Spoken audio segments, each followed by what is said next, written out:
Il ne faut jamais briser le cœur d'un homme. Suivez l'histoire de Lilian, partie 1. Dans une grande ville africaine, vit un jeune homme de 27 ans nommé Lilian. À 27 ans, Lilian est un garçon très gentil et très travailleur. Il travaille dans une grande société de la ville. Lilian est un célibataire. Il travaille tout le temps, il est toujours au bureau. Là-bas, il travaille avec son meilleur ami nommé Mike. Mike et Lilian sont vraiment très proches. À la pause déjeuner, ils sont ensemble. Après le boulot, ils sont toujours ensemble. Vraiment, c'est une très belle amitié. Mike lui est marié et père de 2 enfants, contrairement à son ami qui est célibataire. À cause de ça, à chaque pause déjeuner, Mike se moque un peu de Lilian. Bientôt 30 ans mon ami, il faut te trouver une femme, c'est quoi ça? Mais Lilian répond toujours, je ne suis pas pressé, j'attends la bonne, celle que mon cœur va choisir directement. Mais à chaque fois Mike se moque de lui. Pendant qu'ils sont en train de parler, le patron arrive soudain et dit: je vous envoie me représenter à une réunion dans une société voisine. C'est dans 1 heure, allez-y tous les deux. Les 2 garçons ne refusent pas. Et 1 heure plus tard, ils partent pour la réunion. Arrivé dans cette société, c'est là que Lilian voit une femme. Il est totalement séduit. Il touche légèrement son ami et dit: regarde cette femme, celle-là, c'est elle la femme de ma vie. Mike regarde et répond: c'est vrai qu'elle est très jolie. Vas-y, à la fin de la réunion, tu pourras prendre son numéro. Lilian répond: d'accord, je vais essayer. La réunion se termine et à la sortie,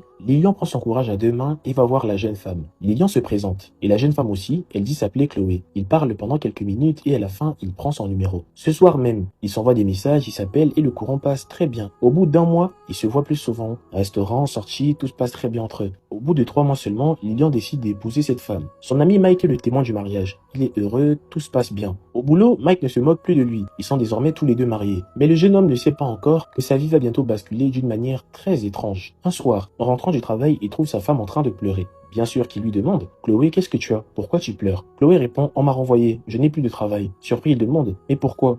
Qu'est-ce que tu as fait? La jeune femme répond: mon patron a appris que je me suis mariée. Il me faisait la cour, j'avais refusé. Alors à cause de ça, il m'a renvoyé. Lilian répond: mais c'est n'importe quoi. Juste pour ça, alors que tu es une excellente employée, ce n'est pas grave, on va trouver une solution. Les jours passent, mais la solution n'est toujours pas trouvée. Chloé reste à la maison, elle devient triste et elle pleure souvent. Et Lilian, quand il voit ça, ça lui fait très mal, parce qu'il se dit que c'est un peu de sa faute. Alors, un jour il prend la décision, il va voir son patron et lui dit: chef, ma femme a de très bons diplômes. Elle parle 3 langues. Elle peut être importante pour la société. Elle est à la maison, s'il vous plaît. J'aimerais qu'on puisse l'engager ici. Le patron répond: je peux le faire pour toi, mais il n'y a plus de place libre. La seule place disponible est dans le département de ton ami Mike. Ça veut dire qu'ils seront dans le même bureau tout le temps. Ça ne te dérange pas? Lilian réfléchit un moment puis dit: non boss, ça ne me dérange pas. J'ai confiance en Mike et j'ai confiance en ma femme. Ma femme va prendre ce poste. Le patron répond: d'accord, elle commence demain. Son dossier est très bien. Il rentre chez lui et annonce la nouvelle à sa femme. Elle est très contente. Dès le lendemain matin, elle commence le travail. Les jours passent. Mike et Chloé travaillent désormais ensemble. Du lundi au vendredi, de 7 heures à 16 heures, ils sont ensemble. Et Chloé est une très belle femme. À force de passer du temps avec elle, Mike finit par développer des sentiments pour la femme de son ami. Au début, Mike essaie de repousser ses sentiments, mais avec le temps, il n'y arrive plus.